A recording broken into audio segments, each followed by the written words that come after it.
All right, good morning, everyone.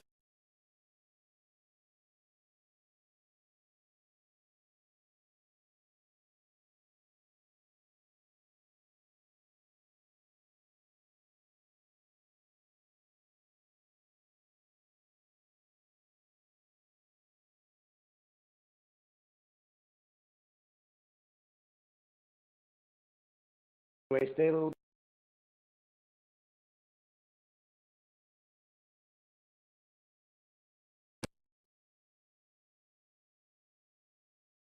Tracy and her team.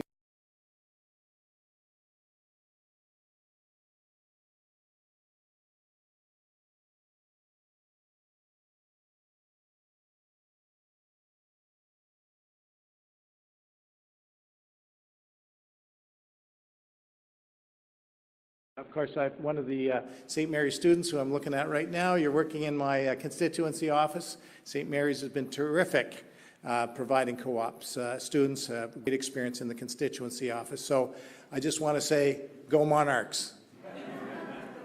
I would also like to acknowledge Mayor Kevin Ash from the city of Pickering, somewhere here. Yeah, there he is. Can't miss him. Congratulations on your election, Mayor. Gathering here today, we're reminded of the importance of education and the significant role it plays in shaping the future of our province. You know, Ontario is a diverse and vibrant province with a rich history and strong future, and we're fortunate to have a Premier who is committed to working tirelessly for the betterment of our to do that smoldering there and punch through. But I set the ball really low for you, Premier, there for you to get through, and you did it. You delivered. You got it done.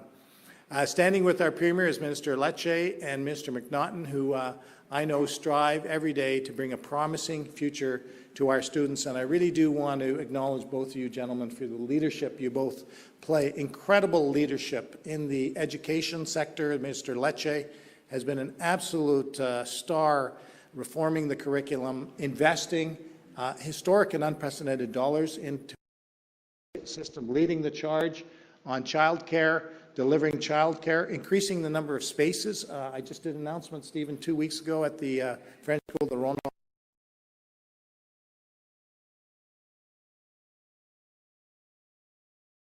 I'm here in Pickering doing an announcement with you, so thank you for your leadership right across the province, and of course Monte McNaughton, who is along with the Premier and our whole team, transforming all the labor activity in this province. It's the thing that keeps me up at night the most, is how do we attract, how do we train, and how do we retain labor across the whole province.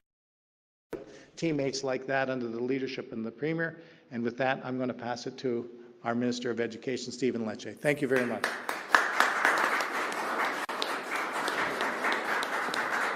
Well, thank you very much. It is wonderful to be here in Pickering. I want to thank you, Peter, for your wonderful leadership and introduction and hospitality to the Mayor, the Director, the Chair, the Trustee, everyone, the Principal, VP, and the students, most especially here at St. Mary's. Thank you for leading the way when it comes to building up the skilled trades and the leaders we want in our economy. You know, we want every single student to have a pathway to a good job. That is our aspiration. It's the focus today on creating new and accelerated pathways to the skilled trades. It's more co-op, more work placements, and greater opportunities to take apprenticeship in college credits while in high school. And this is exactly what students, what job creators, what parents have called on us to do in our government. And because a principal measurement of our success is how do we get students from the classroom into a good paying job. That's why our government has continuously stepped up and invested in the skilled trades. We have a program in this province that allows students in high school to take apprenticeship courses, gaining a credit that applies both to their high school diploma and to their certificate.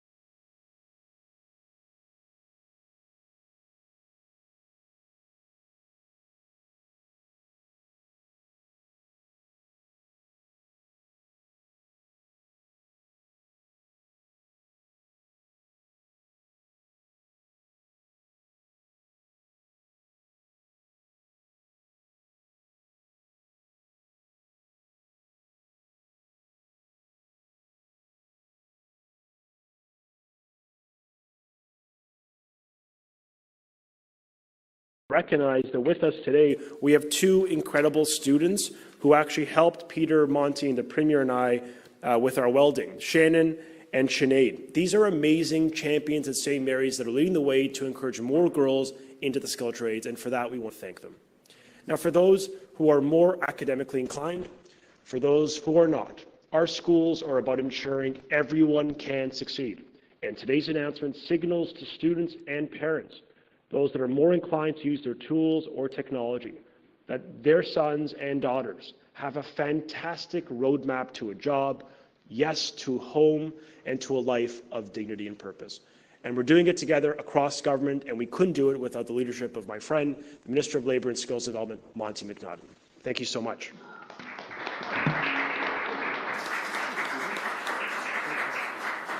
Well, thank you very much, Minister Lecce. Good morning, everyone. It's great to be here in Pickering with our friend, Minister Bethan Falvey, who's such a strong voice here for his constituents in Pickering. Everyone here is working hard to attract and train our next generation of skilled trades workers. And as many of you know, there really is no bigger champion in the province of Ontario for the skilled trades than our Premier, Premier Ford. Under his leadership, working together, we're seeing great progress. We're creating a world-leading apprenticeship system. As of January, apprenticeship registrations are 23% higher compared to last year. And as it's International Women's Day today, I should add that registrations for women in the skilled trades were also up 29% year over year. This wouldn't have been possible without us working together as government, labour leaders, employers, and educators. But still a lot more to be done. Whether it's construction, landscaping, tool and die, manufacturing, and building electric vehicles, we need workers to build at an unprecedented speed.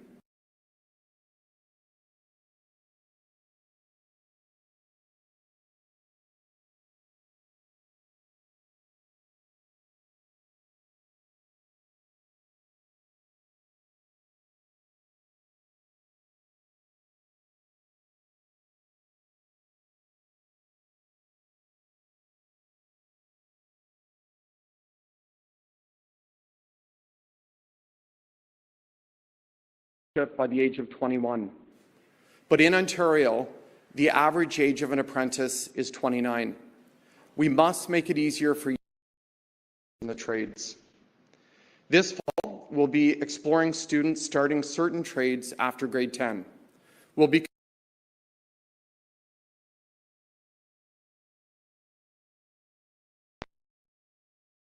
for young people to reach their full potential and lead purpose-driven lives. As always, we'll continue to put safety first. Our top priority is for every worker to come home safely at the end of their shift and that our workplaces remain the safest in Canada. Under the leadership of Premier Ford, we're helping bring good jobs into reach for young people and making them aware of the unlimited opportunity that's available. Together, we're building a stronger Ontario that truly leaves no one behind. Thank you, and now I'll turn it over to the biggest champion in Ontario for the skilled trades, Ontario's Premier, Doug Ford. Well, thank you so much, Monte and Peter and Stephen. Well, first of all, good morning. It's great to be here at St. Mary's, and boy, we did some welding, as Monte was saying. We had a lot of fun there, but you have champions as teachers here, and the principal, which I'll name in a minute, and the students especially. So on behalf of Ministers Bethan Falvey, McNaughton, and Lecce, I want to thank Principal DeVizio. Thank you, Principal, for having us by, and the shop teacher, Vince Sorbelli. And what a shop teacher is. You know, when we went to school, my favorite teacher was a shop teacher, and I'm sure it's the same way over at St. Mary's. The whole team and all the students at St. Mary's Catholic Secondary School, thank you for having us here today. I also want to acknowledge Mayor Kevin Nash. It's great to see you, Mayor. You're doing an incredible job. There's a lot of exciting things happening here because of your leadership and Peter's, and I just want to thank your team and the council here in Pickering. And it's always great to see our tremendous partners from Skills Ontario, Youth Employment Services, our business partners, youth organizations, and friends from our great trade labor unions, including from the Ontario Skilled Trades Alliance, ResCon, Landscape Ontario Horticultural Trades Association, Progressive Contractors Association, and Merit Open Shop Contractors Association of Ontario. Thank you for joining us and for all you do to support our young people to find good-paying jobs and rewarding careers. I want to start by wishing everyone here a happy International Women's Day. And I always say at our household with 5 women, every day's International Women's Day. So I have to give a shout out to my 5 girls, Carla, Chris, Kayla, Kara, Kyla. So there you go. And to just take a moment to acknowledge the incredible contributions of women to our province. We know that when women succeed, Ontario succeeds. That's why our government is working hard to create the conditions where everyone has the chance to reach their full potential, regardless of their gender.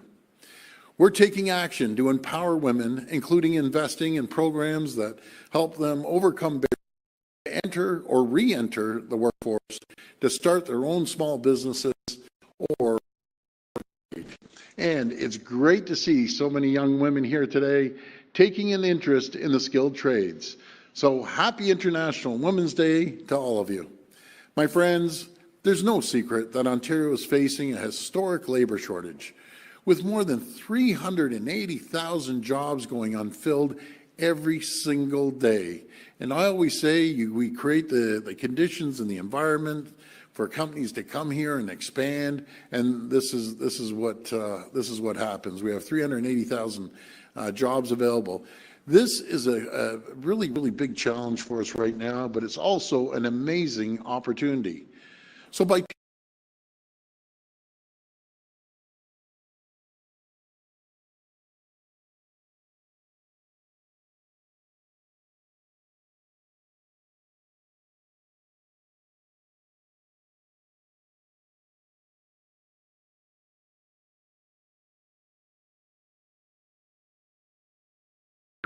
to help build the infrastructure our growing population needs, including highways, transit, schools, hospitals, and of course, new homes. That's why our government is investing over $1.5 billion in our skilled trade strategy, working hand in hand with colleges and universities to train the skilled workforce our growing economy needs, whether it's upskilling workers, training new ones, or breaking down barriers to get skilled immigrants into the province. We're leaving today. We're pleased to announce our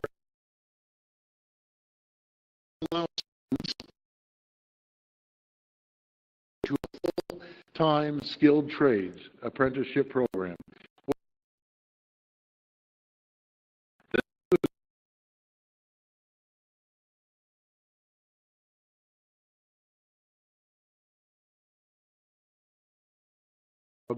And rewarding careers. This new pathway will be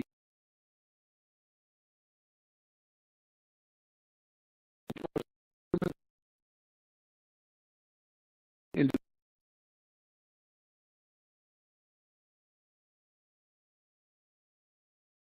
administration.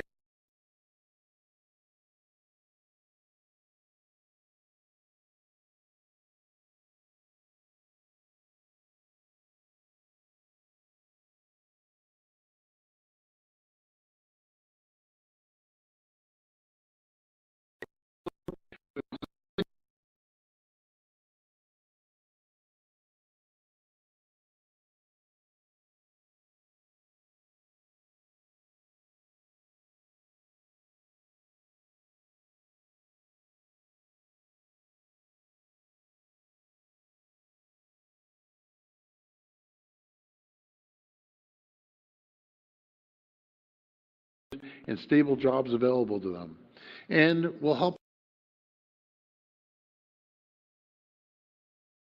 workers to build Ontario.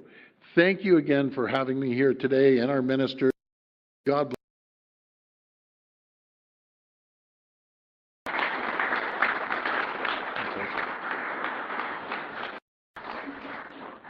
We'll now go to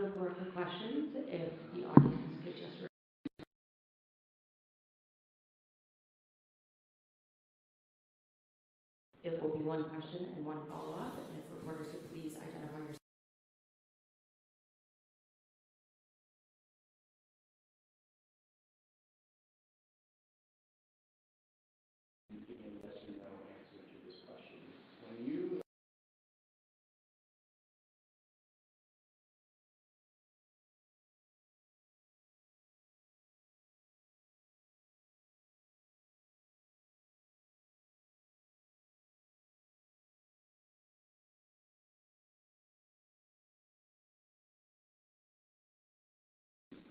You haven't addressed whether or not you told the integrity commissioner that people paid $150 to be there. Again, Charlie, I've answered this 100 times. Not this question. And again, I think I said it publicly, so you have your answer. But next question. Thank you. We're here about skilled trades today, Charlie. Hi, Premier. Hi. Hi, Alison.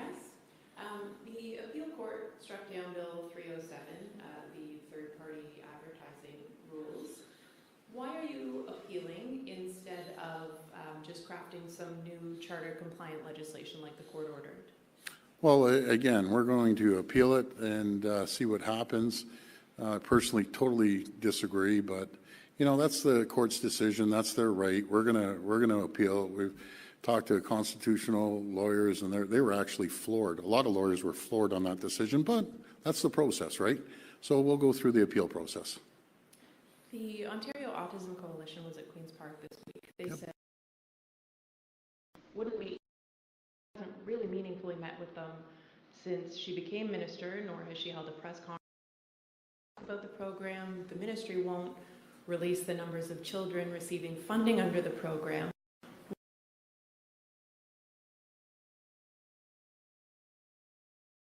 Number one, Dr.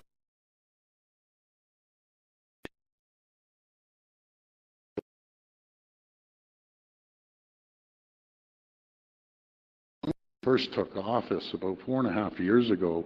I think the first week they came up and told us the system was bankrupt, and that was just our first few weeks. We're pouring money into it to help families, children with autism, and we'll do anything we can to support them and give them the support that they need. It's very challenging on these families, and to be very frank, my heart breaks for them.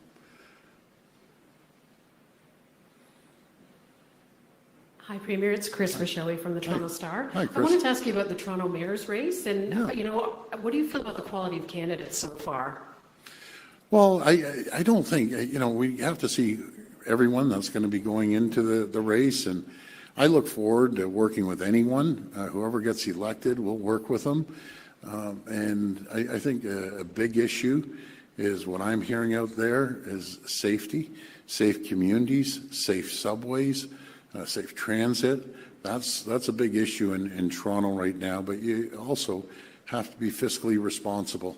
So let's see what happens. Whoever wins, I'll work with them like I do all the time. Are you heartened to see that a former PC candidate, Mark Sanders, is putting his name out there and is a potential candidate?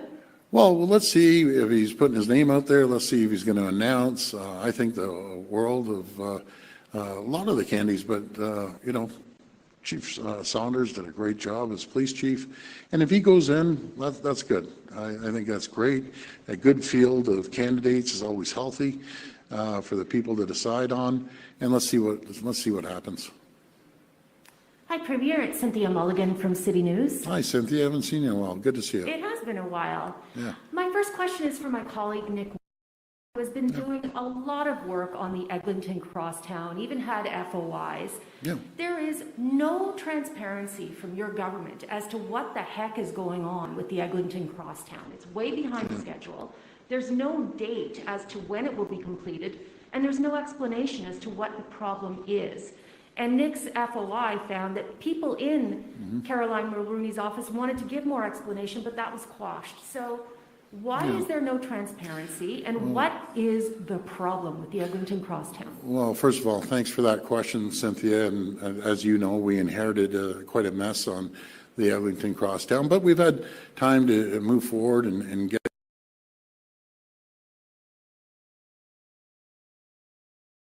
But I'll give you the good news on Eglinton. So the new line, Eglinton West, that's heading out close to the airport. They're actually 4 weeks ahead of schedule. They're on time, on budget. We're building the largest transit system in North America, no matter if it's the Scarborough or the line and the Eglinton. To that, we want to get that Eglinton Crosstown open as quickly as possible. You know, Cynthia, I remember we were negotiating when Rob was mayor. That's how long ago that was. And, you know, sure, they've had a bump in the road, but we're doing great work right across the city, building largest project in North America right now. But I hear you. I'm not dismissing that, Cynthia, at all. I want it open just as quickly as everyone else. Okay, I want to switch to the FAO report that was released at 9 o'clock this morning. Yep. It's a fairly concerning report because it's suggesting even though you have pledged, and I know you have pledged billions more in healthcare spending on infrastructure, that it's not going to be enough, that you're going to be $21 billion short. And I will give you that I know that this is a problem that's been building for decades. Yep. But it is concluding that you're $21 billion short and you're still going to be with less capacity than will be required. What do you say to that? Well, thanks so much for that, Cynthia. And I'll answer, then I'll pass over to my finance minister. The FAO, you know, they only take a snapshot in time. And I guess it's really frustrating to ourselves and the finance minister. They don't include the health transfers, and they aren't including any additional money that's going forward. But I'll tell you what we are doing. Since we've taken office, while the FAO report said in 14 years under the Liberal government, they created 830 beds. In 3 years, we've created 3,500 beds. We're adding an additional 3,000 beds. We're putting on the infrastructure side, as you were saying, we're putting 50 new additional hospitals across the province. We've hired 60 or registered 60,000 new nurses since 2018. Those are pretty staggering numbers. We're hiring 8,000 new doctors. Last year alone, the College of Nurses put this out. It was a record in Ontario, bringing on 12,000 more nurses. And the great thing is we have 30,000 nurses in our colleges and universities. We've really made some real great announcements over the last few weeks about the prescriptions. Rather than, you need a prescription filled, rather than waiting 3 or 4 days to get the doctor and get a prescription, we've seen 100,000 people go to pharmacies and fill their prescriptions. The Learn and Stay program to get more nurses that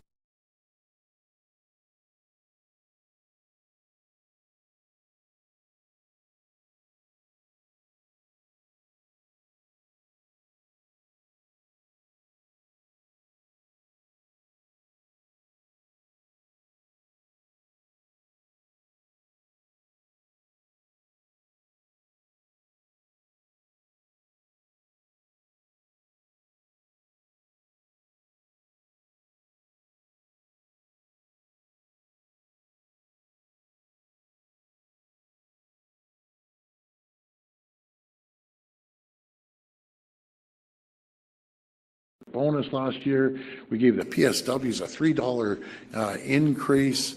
So we're throwing everything in the kitchen sink at healthcare. But this is the reason we need to do things differently. This is the reason we got to get caught up on the backlog surgeries. This is the reason that we need community surgical clinics to knock down the 203,000. Just imagine people with cataracts waiting for a year or 2 years until they can get proper vision. Imagine someone, your loved one, that needs a hip replacement. They're waiting a year and a half for a hip replacement or a knee replacement.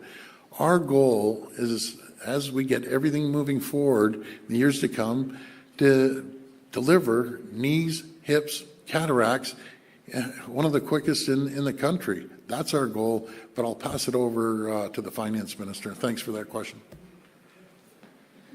Well, thank you, Premier. Boy, that's good. Wait, you're doing some incredible work there. That's just Wish I had my notepad. Look, the FAA speculate about the future, and as the Premier says, just take a look at the evidence. Just take a look at what we're doing.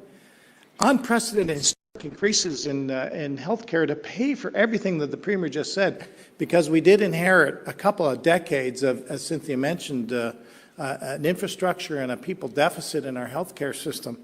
My job is to actually make sure we fund those priorities. We've seen the healthcare budget go up by over $5 billion last year. We're going to continue. We're going to continue. So, the FAA's job is to speculate on the future and maybe about where those contingencies go. I wouldn't be doing my job as finance minister if I didn't have contingencies.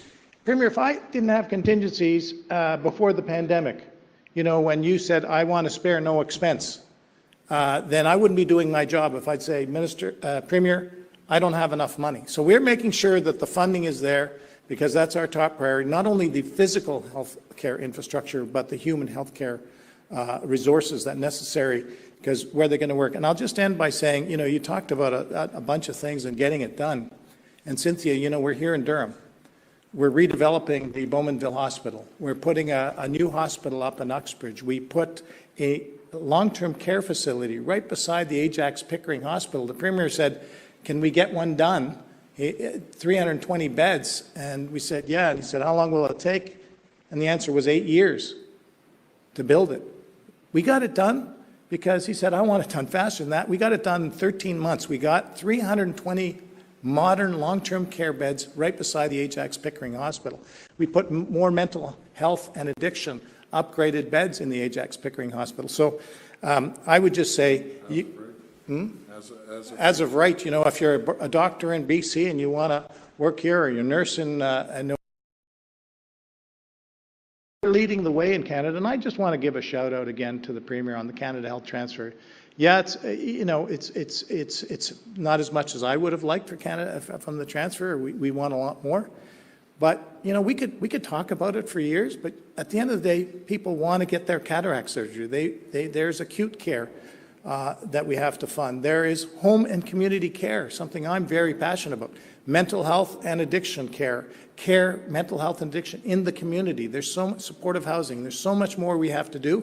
Rather than a couple of years, the Premier said, let's get all the premiers, let's move this forward, let's get something done so we can continue to support and invest in healthcare. Hi, Premier. Siobhan Morris with CTV News. Hey, Siobhan, how you doing? Good.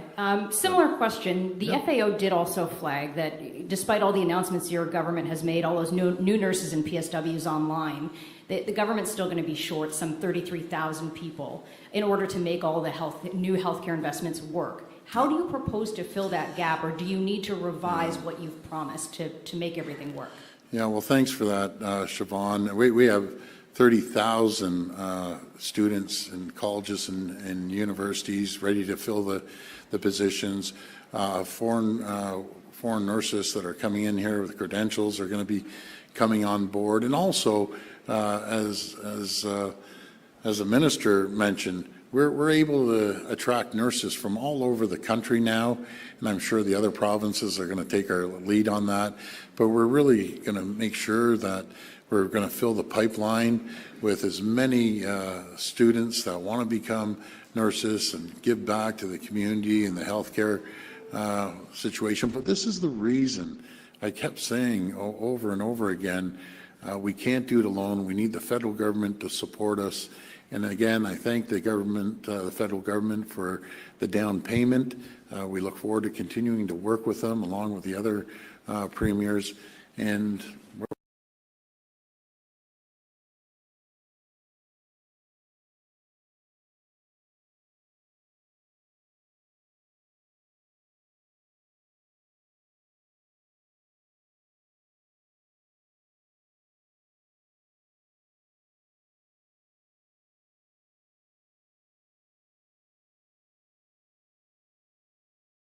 they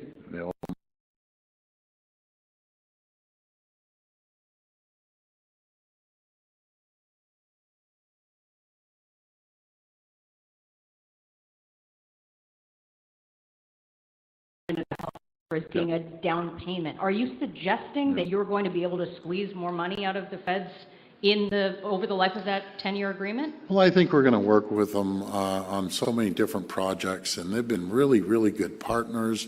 As I've mentioned to the PM, I can't remember in over 30 years in politics the two levels of government working closer together than we have. And I'm just not into this political stripes. I'm just not. And don't get me wrong, I'm very proud to be the leader of the PC party, but we'll work with anyone to make sure that we work on the child care, which we did, the EV industry and the sector, becoming a leader there, critical minerals, life sciences, and healthcare deals, the pandemic deals, and the list just keeps going on. So I'm very grateful for the relationship we have with the federal government working hand in hand.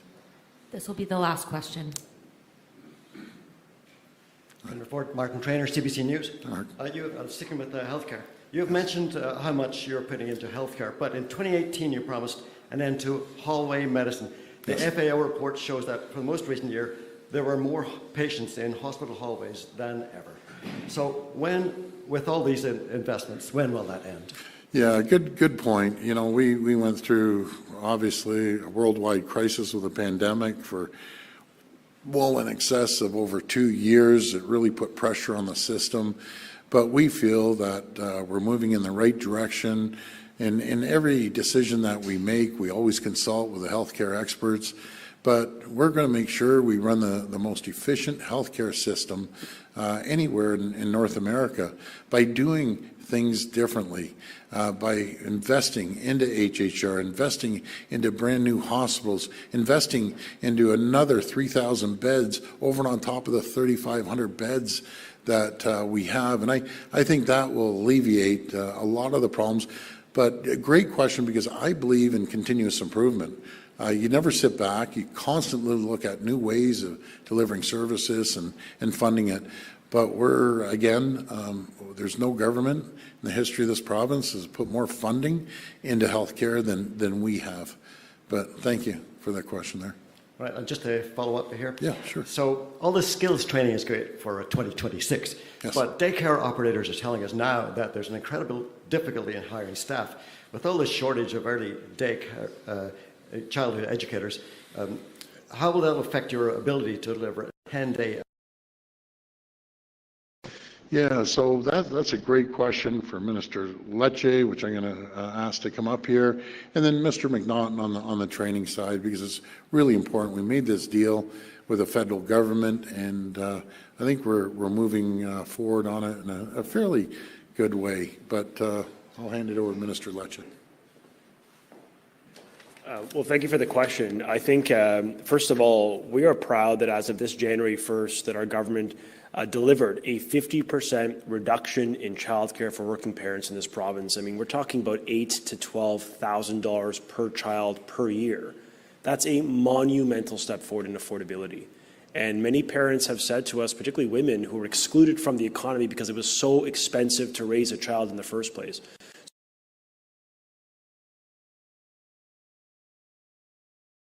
In addition to making sure we build 86,000 spaces, 46,000 of which we are committed, 46,000 of which we're committed to build new. And part of that commitment is underscored by having the right staff in place. Just this past December, I stood with my colleagues to announce the expansion of the dual credit program for early childhood educators, literally designed to fix the problem you cite, which is staffing shortages that could be projected as demand rises for affordable childcare, $10 a day childcare by year 2025-26. We're going to need more people because we're going to have more demand for it. It's a good problem to have, but we are acting on our plan to expand the amount of early childhood educators within our childcare settings. We've expanded dual credit. And just to be clear what that means, we've now allowed 400 additional students to take a dual credit course while they're in high school. They get to take a course that applies and counts towards their graduation in high school and within their apprenticeship or college diploma. So it's like a 2-for-1 deal. Kids love this program. It accelerates their path. It gets them to the finish line quicker. And we're working with the College of Early Childhood Educators to expedite interprovincial. We want more people from across Canada to know that there's a safe, great place to work in this province. And just frankly, just broadly about today's announcement, how it intersects with the skilled trades, it's about ensuring that students in high school ultimately have a more accelerated path to get a job. There are some kids that they may not be in our high school system without shop classes and skilled trades opportunities. It is for those kids especially that this pipeline directly into the skilled trades is going to give them access to a job, a diploma, and the dignity that comes with employment. And we have a plan to build houses for them, for the kids we just met with. We want them to achieve home ownership and have a life of purpose in this country. So thank you. I'll turn it over to Minister McNaughton. Thanks. We're good. Okay. Well, thank you so much, St. Mary's. Very, very grateful. And I'm going to give a shout out to the teachers right across the